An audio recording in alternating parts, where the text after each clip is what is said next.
لبيك اللهم لبيك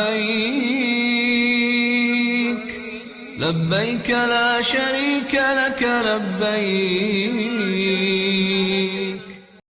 Shkues të nderuar, asalamu alaikum. Jemi duke kaluar ditët më të vlefshme të vitit dhe tashmë kemi hyrë në ditët kur haxhinët në Mekë kanë filluar veprimet e ritualit të haxhit. Ndërkaq sot në këtë emision special do të flasim me të ftuarin ton në studio për ditën e 8, pra për këtë ditë që tashmë ka kaluar. Me mua në studio është Hoxh Alaudin Abazi, me cilin do të trajtojmë këtë temë. Hoxh, selam aleikum, mirë se erdhët. Aleikum selam, mirë se gjej. Atëherë Hoxh, mendoj se para se të flasim për temën, ndoshta është e nevojshme që të bëjmë me dije shikuesve se cilat janë llojet e haxhit.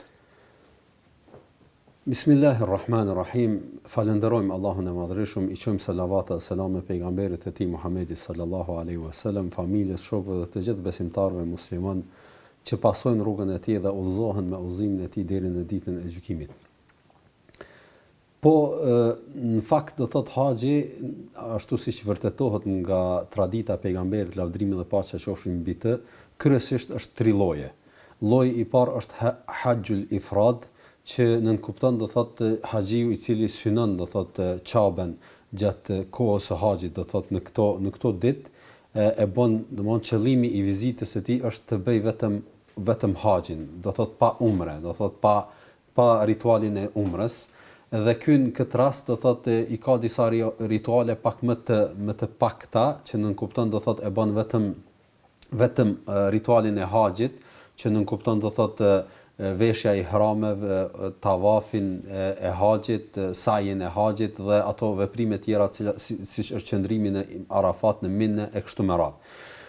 Dhe lloji i dytë është haxhul qiran, që nënkupton haxhiu faktikisht e bën haxhin edhe umrën së bashku. Mirë po në intervalin ndërmjet umrës që e bën në fillim kur shkon do thot gjatë, domthonë fillimisht si të arrin në Mekë,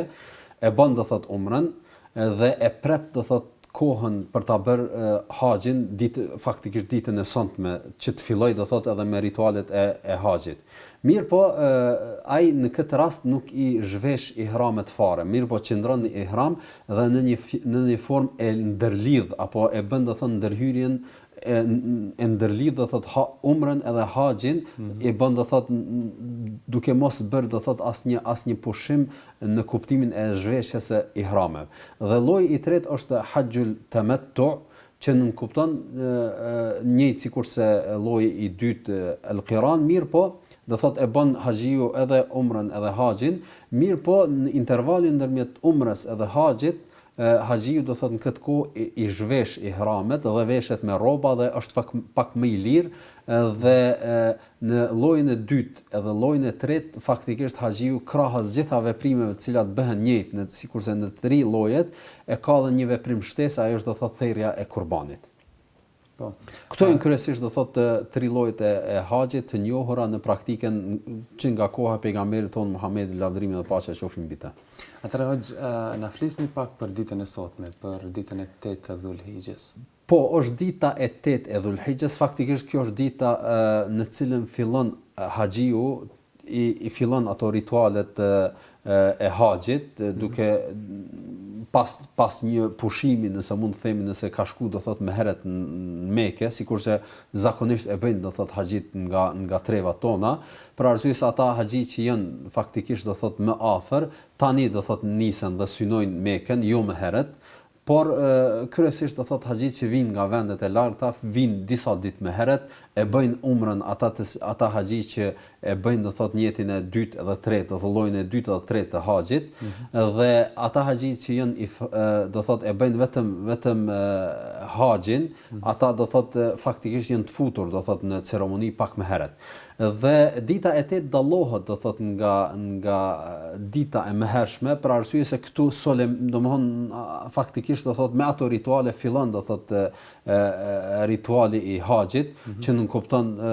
veshja i hrameve, bërja e njetit, pastaj edhe veprime tjera, dhe kjo është ajo dita që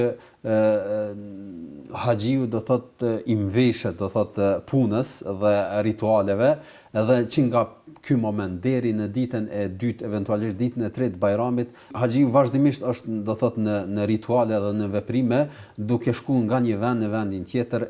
duke filluar do thot prej Minës, pastaj në Arafat, pastaj në kthim në Muzdelife,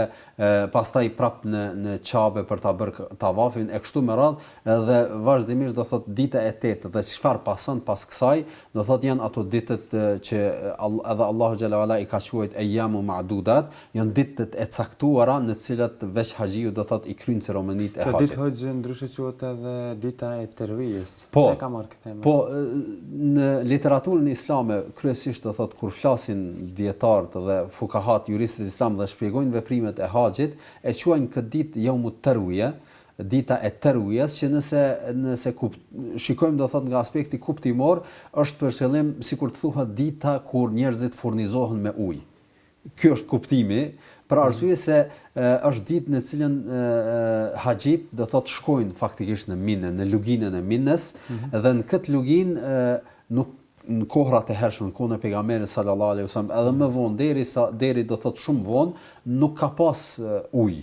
Do thot nuk ka pas burimet ujit, dhe njerëzit haxhit faktikisht detyroheshin që pasi që do të qëndrojnë ditën e 8, ditën e 9, ditën e 10 me pak qëndrim në Qabe, pastaj prap do të kthehen në Minë. Është domosdoshmë një kohë që prej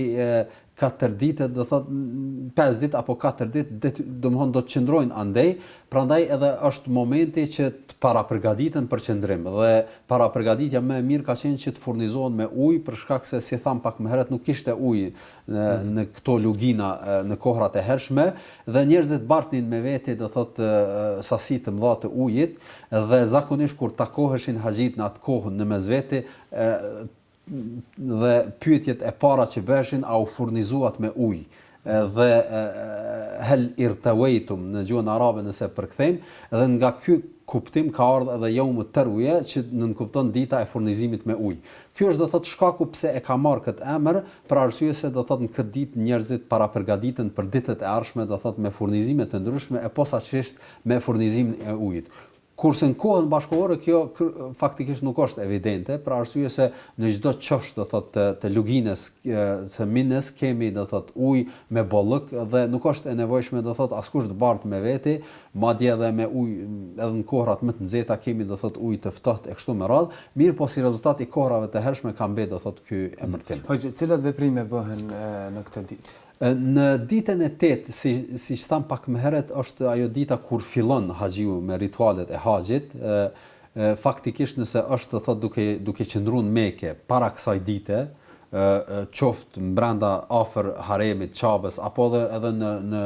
zakonisht në hotelet në të cilat banojnë haxhit, është prej sunetit që ai në ditën e 8 kur ta fal namazin sabahut edhe kalon koha dhe vjen koha e duhas, që është do thot ajo koha pas lindjes së diellit para drekës, është prej sunetit që haxhiu t'i vesh ihramet, do thot t'i largoj rrobat të gjitha të tjerat dhe t'i vesh ato 2 peqet, do thot apo peshkirët që themi ne, dhe i vesh ato të poshtën edhe të lartin dhe e bën njetin. Faktikisht e bën njetin me zemër, dhe e bën njetin me zemër, mirë po është edhe një lutje e posaçme që shqiptohet gjatë këtij njeti, ajo është lebeik Allahumma hajjan, që në përkthim do thot o Zot, po të përgjigjem ty duke filluar do thot ceremoninë e haxhit. Dhe me këtë do thot e bën njetin, dhe nga ai moment i ndalohen do thot të gjitha ato veprime të cilat i ndalohen personi i cili është në ihram. Dhe i preferohet që nga veshja e ihrameve edhe njeti preferohet të bëhet nga ai vend ku ai është duke qëndruar para ditës së 8. Do thot qoftë afër Mekës, nuk është do thot e preferuar që del jashtë Mekës apo të bëjë ndonjë veprim tjetër, mjafton do thot aty ku është atu të vesh dhe të niset për në luginën Mina. Në luginën Mina aty do thot vendoset dhe aty do thot është prej sunetit të qëndrojë në atë vend për një kohë, do thot ta fal namazin namazin e drekës aty, ta fal namazin e ikindis aty, namazin e akşamit dhe namazin e yacis, të gjitha në kohën e caktuar. Do thotë kur po e përmendni luginën mina, më intereson më shumë të di se çfarë veprime bëhen këtu, për çfarë bëhet fjalë vazhdimisht. Lugina do thotë në luginën mina kryesisht do thotë bëhen këto veprime. Domthonë ditën e 8 nuk ka diçka të theksuar që bëhet në këtë vend. Këto pasojnë do thotë në ditët e ardhshme, posaçërisht do thotë në ditën e pas ditës parë Bajramit e kështu me radhë, ato 3 ditë të tjera, por në këtë ditë do thotë falet namazi i drekës, namazi i kindis, i akşamit edhe yacis, të gjitha në kohën e caktuar, pra nuk bashkohen, por pasi që haxhiu është musafir, këto falen do thotë shkurtas, do thotë dreka, ikindia dhe yacia falen nga 2 rekate. Dhe siç vërtetohet nga praktika Muhamedit sallallahu alaihi wasallam, edhe synetet nuk i ka fal. Për arsye se ka qenë musliman, përveç do thotë namazit do thotë e ka fal edhe sabahun ditën, se atë natë është prej synetit do thotë të buj, do thotë në Minë, të qëndrojë të flajë në Minë dhe në mëngjes do thotë ta fal edhe namazin e sabahut, duke fal synetin së bashku me farzin dhe të paraprgatitet për ditën e Arafatit që është dita e 9, do thotë të niset për në Arafat dhe kjo pason në ditën e nesërme, do thotë në ditën e Arafatit. Dhe nuk ka ndonjë veprim të theksuar, do thotë që duhet bëhet krahas kësaj, përveç asaj që i preferohet haxhiu që në këtë kohë derisa qëndron ai në Minë, që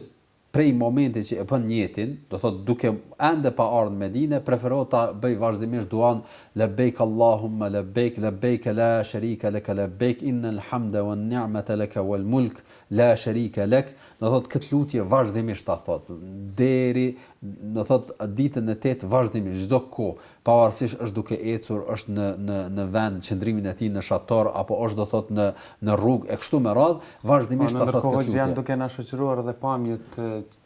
nga ky vend për cilin ju edhe po bëni fjalë. Minia, pra ashtu siç duket në këto pamje, është do thotë vendi që faktikisht është rrugës për në Arafat. Do thotë është një lugin që është lugin mubarake, do thotë e bereqetshme dhe konsiderohet do thotë si pjesë e haremit Mekës dhe është ai lugina që faktikisht haxhiu i bën shumicën e veprimeve të haxhit, duke filluar edhe me gjuajtjen e gurve, pastaj qëndrimin në Minë disa ditë, duke filluar prej ditës së 8 e bun do thotë atë natë, pastaj shkon në Arafat, kthehet në Muzdelife dhe ato edhe tenda të shtrira hoxh. Është do thotë kjo është një lugin shumë e madhe dhe faktikisht të gjithë haxhit vendosen aty dhe është një lugin ku tash në kohën bashkëkohore të gjitha janë do thotë të sistemuara në atë formë që kanë shatora shumë të mira dhe është një lugin që haxhiu do thotë krahas aty në nevojave esenciale që i nevojitet për një njerëz i cili qëndron në ndonjë vend e ka do thotë edhe me ftohje do thotë edhe me gjitha do thotë nevojat, ka vend edhe për ushqim e kështu me radhë dhe aty do thotë në ditën e 8 vazhdimisht qëndron do thotë haxhiu dhe i fal këto namaze, shpeshton lutjet, sikurse këtë lutje të cilën e përmenda, pastaj është do thotë e preferuar që të lexoj do thotë nga pjesë nga Kurani, pastaj do thotë vazhdimisht do thotë kryesisht do thotë ta kaloj kohën do thotë në lutje e jo do thotë në biseda me shok dhe me njerëz me miq me cilët është në atë vend, por të mundohet do thotë ta kaloj shumicën e kohës do thotë në adhurim edhe në përkushtim ndaj Allahut të Madhërisht. Po, është do thotë rasti i veçantë dhe kjo është do thotë këto kryesisht janë ato veprime që preferohen t'i bëj haxhiu do thotë gjatë kësaj dite në përgjithësi, ditën e 8 jaumut tarwiya. Po. Hoxh, na intereson tani të dim se cilat veprime nuk i lejohen t'i bëj haxhiu gjatë kohës sa është në ihram.